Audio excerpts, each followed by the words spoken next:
Gaspol? Gaspol?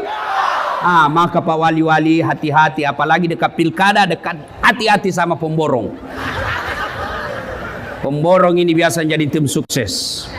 Dia yang sukses. Disuruh bikin baleho 10, 5 aja dia bikin. Hati-hati Pak. Saya berwasiat kepada Bapak, hati-hati dalam pilkada. Tidak semua yang membantu Bapak niatnya baik, malah lebih banyak mengharap proyek. Mati kau kontraktor. Langsung anggota dewan bilang, nyaman dong kami. Nggak ada di situ. Saya bilang, kau pernah juga dengar ceritanya anggota dewan di akhirat?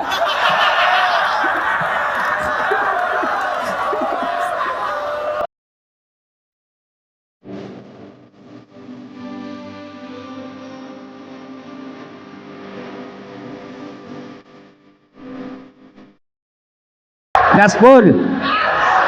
Gaspol.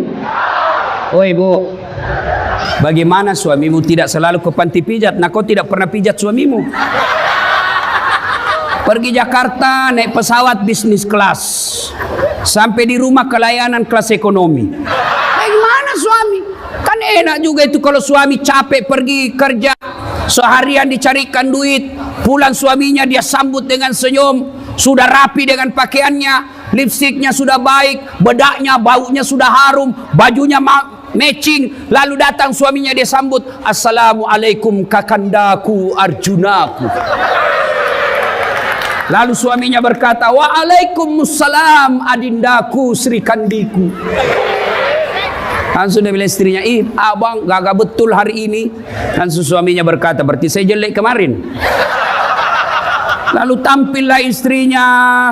Suaminya tadi dia dengar kabar dimarah-marahi sama wali kota karena salah melaksanakan tugas. Lalu istrinya tampil berkata, sabar bang, memang beginilah jadi bawahan. Kadang kala kita baik, kadang kala kita salah. Apa boleh buat? Masa abang yang mau marah wali kota? Ya wajarlah abang dimarahi sama wali kota.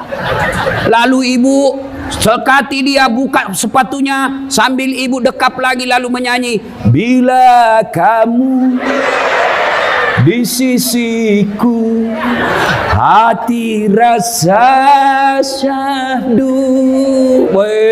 Langsung suaminya berkata, bulan depan ku belikan kau cincin.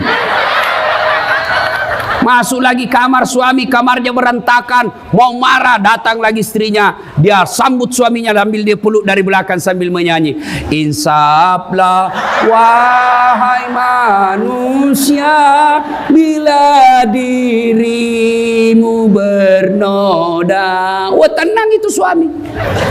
Dan malah sebaliknya, di kantor wali kota sudah dimarah-marahi sama wali kota. 2 bulan yang akan datang dia pensiun, kan makin stres. Lalu sakit-sakitlah suaminya, dia pangkulah suaminya sambil menyanyi, bila Israel datang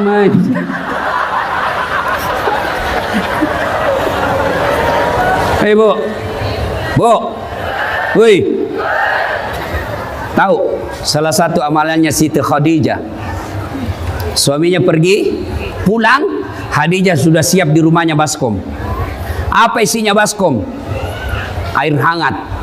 Begitu Rasul datang, suruh Nabi duduk di kursi, lalu Khadijah siapkan baskom di telapak kaki suaminya dengan air hangat, diurut-urut suaminya. Subhanallah. Pantas Khadijah sudah wafat. Khadijah tidur bersama Aisyah. Nabi Tatib berkata, rasa-rasanya ada Khadijah di jalan rumah. Rasa-rasanya trompas sandalnya Khadijah masih ada di sampingku. Aisyah cemburu, ya Rasulullah, kenapa sih Khadijah terus kau ingat? Saya tidur bersamamu tapi Khadijah di otakmu. Apa sih kelebihannya Khadijah? Kau nikahi dia sudah 2 kali janda. Dia lebih tua 15 tahun. Saya masih dalam keadaan perawan, lebih muda darinya. Ya Rasul, apa kata Nabi? Kau tidak bisa membandingkan dirimu dengan Khadijah. Khadijah adalah wanita yang paling menyayangi saya. Ketika tidak ada orang percaya, Khadijah yang tampil pertama kali sayang sama saya dan percaya sama saya. Lalu Khadijah selalu urut-urut telapak kakinya. Bahkan Khadijah ketika mau tidur suaminya, dia usap-usap rambutnya suaminya, Rasulullah Muhammad SAW. Mana ada suami mau selingkuh kalau dikasih begitu sama istri? Betul Pak Pol? Coba dengar Satpol PP bilang betul. Ini Satpol PP kan Pak, PTT, pegawai tidak tetap. 5 tahun kemudian TTP, tetap tidak pegawai.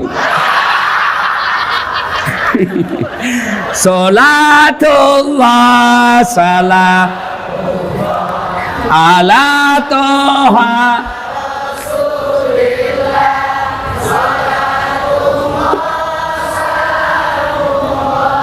ala yasin, supaya suami tidak ke panti pijat, maka ibu sambil urut-urut telapaknya, urut-urut betisnya, nasihati suami, bang, abang ini kan punya rezeki berlebih, alhamdulillah gaji kita lebih dari cukup, proyek juga sudah jalan, kontraktor juga banyak setorannya bang. Ada kontraktor di sini?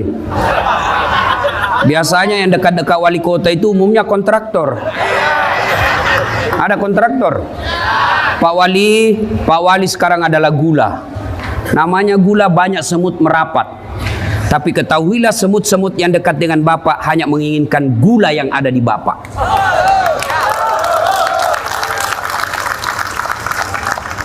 Maka tidak semua yang dekat sama Bapak niatnya baik, senyumannya tulus. Lebih banyak yang ingin dapat proyek. Bapak setiap jabat tangan sama mereka, ucapkan ta'us, berlindung kepada Allah dari godaan setan yang terkutuk. Bagaimana caranya? Begini. A'udzubillahi minasyaitonirrajim. Saya berlindung kepada Allah dari godaan setan yang terkutuk. Bos, pernah dengar ceritanya kontraktor di akhirat? Pernah? Jadi ini penghuni surga sama penghuni neraka SMS-an. Dia bilang penghuni surga, bagaimana kabarmu di situ? Dia bilang, wah enaknya di sini. Di blender terus. Kamu di situ bagaimana? Kata penghuni surga, masya Allah, alhamdulillah kami dulu bantu anak yatim meskipun hanya 10.000 tiap bulan. Saya masuk surga sekarang. Luar biasa ini di surga. 1 laki-laki 7 bidadari mas bro. 7 bidadari. Kata dari neraka, berapa? 7 bos, 7. Pak, bapak yang tidak berani poligami, tidak usah cemas. Nanti di akhirat Allah sediakan 7. 7 bos. Dan itu bidadari perawan terus. Tidak pernah kentut. Tidak seperti istri di rumah 7 kali kentut 1 hari. 1 bulan hilang sinyalnya. Ini bidadari perawan terus. 7. Bapak tenang, Pak Dandim. 7 bos. Tenang. Sediakan saja fisik yang kuat. Terancam Ibu Dandim. Langsung dia bilang, ada jamaah saya di Makassar. Dia bilang, Ustaz, betulkah itu 1 laki-laki nanti di surga 7 bidadari? Iya bu. Jadi suamiku nanti 7 bidadarinya. Iya. Kalau dia masuk surga, saya bilang, Ustaz, bolehkah saya berdoa? Apa mau berdoa ibu? Ya Allah, tidak perlu kau berikan suamiku bidadari, cukuplah aku bidadarinya dunia sampai di akhirat ya Allah. Saya bilang, sini kau bu, kau sudah siksa suamimu di dunia, kau mau lanjut lagi di akhirat beleng-beleng ini. Sampai jam berapa orang ceramah ini? Hah? Sampai berapa?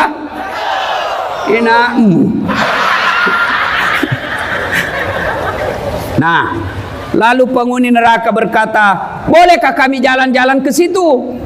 Boleh aja sebenarnya. Jadi bagaimana caranya? Kata penghuni neraka, gampang. Penghuni neraka kan kreatif, pandai cari jalan keluar. Dia bilang, bagaimana? Kami bikin jembatan dari neraka, kamu juga bikin jembatan dari surga. Kita ketemu di tengah. Bagaimana bos? Setuju? Wah setuju, idemu cerdas.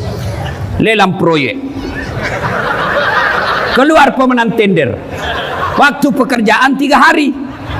Hari pertama, jembatan dari neraka sudah selesai 50%. Hari kedua, selesai 70%. Hari ketiga, tuntas, efektif, dan efisien. Selesai. Sampai di tengah. Ini penghuni neraka dilihat-lihat. Kenapa proyeknya dari surga belum mulai? Ini belum goyang-goyang proyeknya. Dia teriaklah dari neraka, "Oi Mas Bro yang ada di sorga, kami sudah sampai di tengah ini. Kamu kenapa belum goyang proyekmu? Kami sudah sampai sesuai perjanjian." Apa kata dari sorga? "Mohon maaf, bagaimana kami mulai? Kontraktor, pengawas, pemborong, panitia ada semua di situ."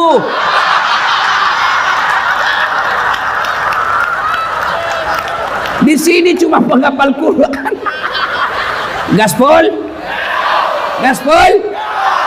Maka Pak Wali-wali hati-hati, apalagi dekat pilkada, dekat hati-hati sama pemborong. Pemborong ini biasa jadi tim sukses. Dia yang sukses. Disuruh bikin baleho 10, 5 aja dia bikin. Hati-hati Pak. Saya berwasiat kepada Bapak, hati-hati dalam pilkada. Tidak semua yang membantu Bapak niatnya baik, malah lebih banyak mengharap proyek. Mati kau kontraktor. Langsung anggota dewan bilang, "Nyaman dong kami." Nggak ada di situ. Saya bilang, "Oi, kau pernah juga dengar ceritanya anggota dewan di akhirat?"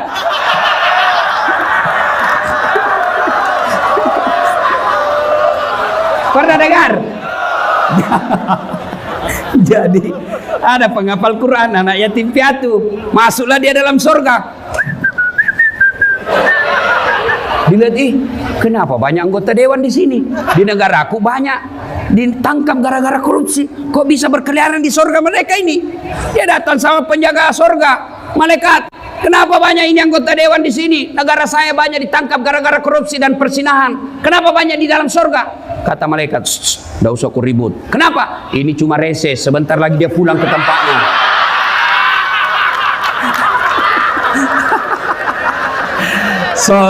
Salatullah salam ala toha,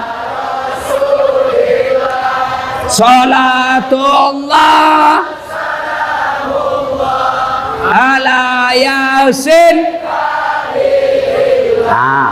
Serius lagi, Pemda sudah deklarasi untuk menyantunin, menyayani anak yatim. Bagaimana operasionalnya? Kan tidak enak kalau wali kota saja sama wali kota masuk surga gara-gara yantuni anak yatim. Di dunia sudah jadi wali kota, di dunia sudah jadi istri wali kota, yang kadang-kala SK juga menentukan. Biar bapak disayang sama wali kota, kalau istrinya wali kota tidak sayang sama bapak, tidak jalan bos. Siap perintah. Nah, daripada bapak sudah di dunia wali kota, istri beliau istri wali kota di dunia, masuk lagi surga karena deklarasi anak yatim. Masa kita di dunia kita sudah miskin, rakyat jelata, tidak masuk lagi surga. Bagaimana caranya? Mulai besok di masjid, seluruh masjid membuka celengan, membuka apa itu? Kota amal khusus menyantuni anak yatim. Jadi masyarakat yang mau datang menyantuni, wujudnya menyantuni. Kita malam ini sudah deklarasikan, maka wujudkan dengan cara apa? Yuk isi kota itu santunan untuk anak yatim. Mau 1 rupiah, mau 100 rupiah, mau 10 ribu, itulah yang Bapak bisa menyelamatkan diri Bapak. Kalau cuma kepala dinas yang santuni, anggota DPR yang ACC, maka hanya mereka yang dapat paspor masuk ke surga. Kalau Bapak tidak berpartisipasi, berarti hanya pemerintah nanti yang akan masuk surga, Bapak tidak dapat bagian. Bagaimana caranya? Mulai besok setiap masjid yang ada di Tanjung Balai bikin kota amal santunan anak yatim, deklarasi pemerintah menyantuni anak yatim. Nah, 2, pendusta agama membiarkan fakir miskin dan enggan membantunya. 3, karena waktu yang terbatas, termasuk pendusta agama. Siapa? Fawailul lil musallin, maka celakalah orang-orang yang sholat. Siapa orang sholat yang celaka? Mereka yang lalai dalam sholatnya. Kenapa lalai dalam sholatnya Ustadz? 1, lalai dalam sholatnya, wudhunya tidak sempurna. Wudhu sambil menerima telepon. Ya, kau di mana? Dari tadi berapa harganya itu? Ya, ya terserah kau aja deh, tawar. Maka kalian wudhu. Kalau wudhumu tidak sah, otomatis sholatmu tidak sah. Maka sempurnakan wudhu. Siapa lagi yang mereka bisa lalai dalam solatnya? Mereka yang tidak memperhatikan rukun-rukun solat. Yang paling banyak kita lalaikan rukun solat, apa itu? Tumaknina. Apa itu maknina? Istirahat sejenak. Orang Bugis bilang maki nyawa-nyawa, bernapas-napas sejenak. Kapan dipakai? Allahu Akbar, ruku. Subhana rabbil azim wa bihamdihi 3 kali. Lalu usahakan bernapas dulu 1-2 kali tarekan, baru naik sami Allahu liman hamidah. Nah, biasanya kita banyak yang lalai dalam ini. Sami Allahu liman hamidah, angkat ini lurus ke bawah sambil bernapas. Rabbana lakal hamd.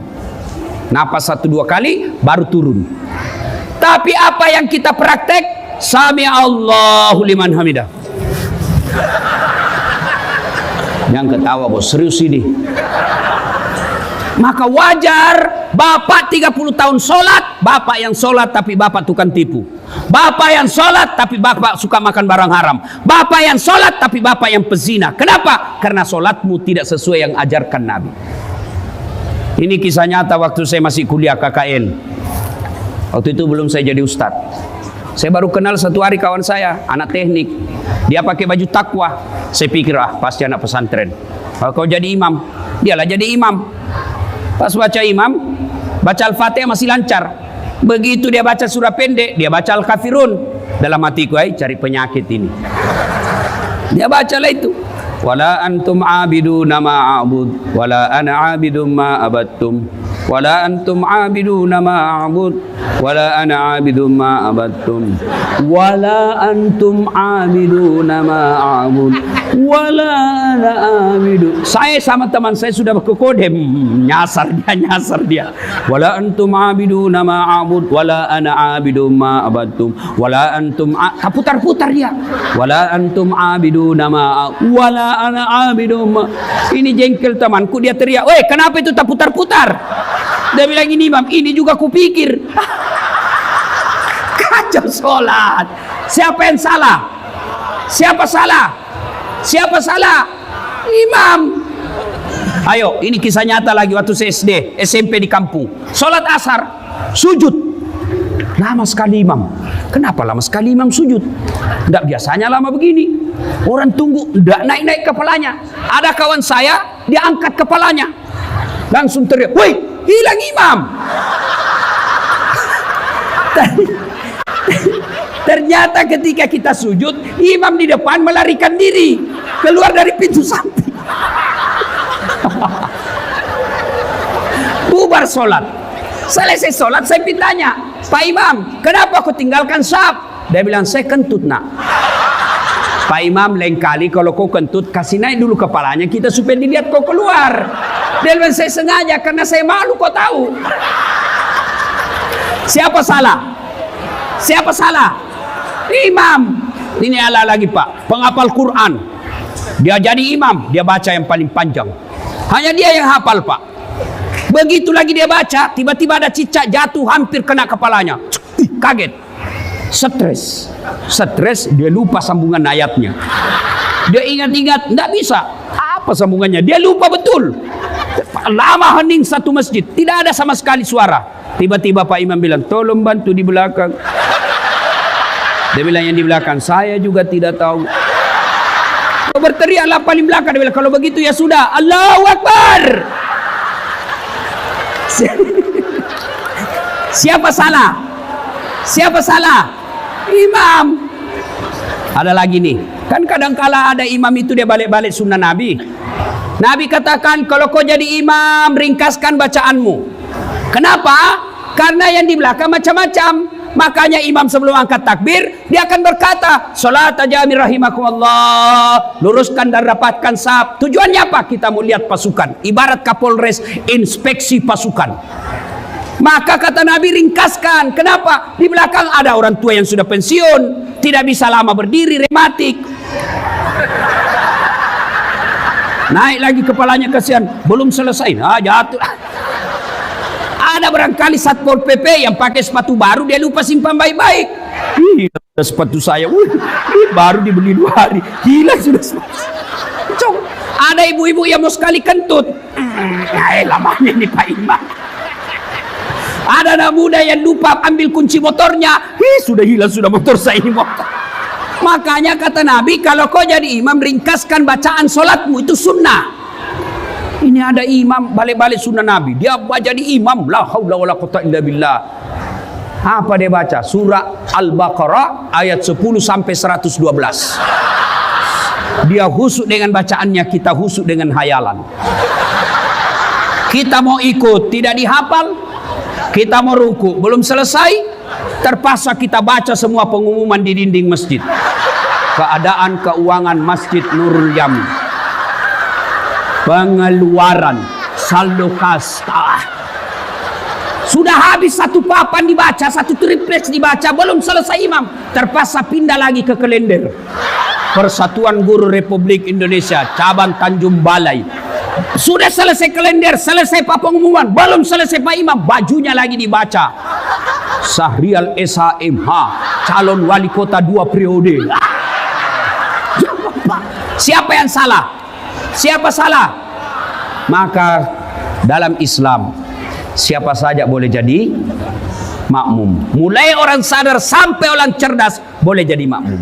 Tapi imam tidak boleh. Kenapa? Kalau salah imam, gagal jamaah kita.